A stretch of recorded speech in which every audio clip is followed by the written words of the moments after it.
pane chitiko vanhu chaiva vachichema nacho chataona kuti aiwa macompanies anooniwa nevagari venyika yeZimbabwe, vanhu vatoona kuti maZimbabwe vangoitawo sesu vangaita udzinya hwakadai. So pane chitiko vanhu chavaona kuti aiwa vakomana veSimbisa Brands vari kuteka advantage yoti nyika muna mabasa vaya vachiabusa vachishandisa vanhu siri pamutemo. Sanapenda mashoko anobuda nyogwa panapa pahendo yevanhu aiwa vanoda change, vakomana veCrime Watch Zimbabwe andoti bosubscribe like turn on the bell icon. Sanapenda munhu iyi ndoti aiwa muwirirane nesu mutudzi zviri kuitika here izvi kwamuri kugaisa mudza kuti panapa aiwa tinofuma zvese zvezvichitika.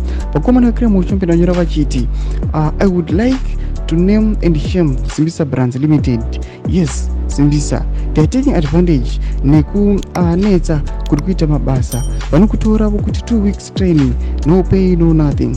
Apa kutraining kunoshandwa hama, trying to please my boss kuti owane basa. Chavanogona kukuperekedza kumba na 1 am or 2 am wapedza kufondoka.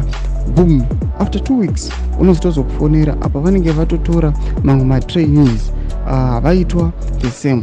They are getting cheap labor nevana vevanhu.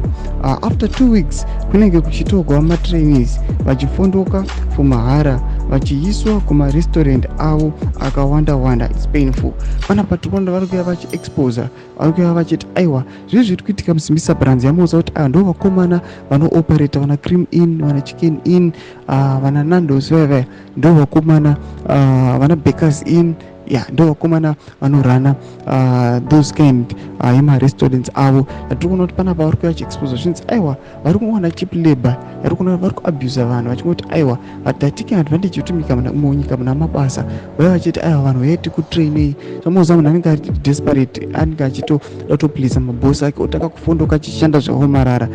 After 2 weeks onzi aiwa tozokufonera vaiva uri kuruta vamwe vanhu voita the same. Tudze mafungiro enyu muti kudii pamusoro pechitiko ichi chasvogwa nethe community. Pinai comment section medu, subscribe or like and turn on the bell icon.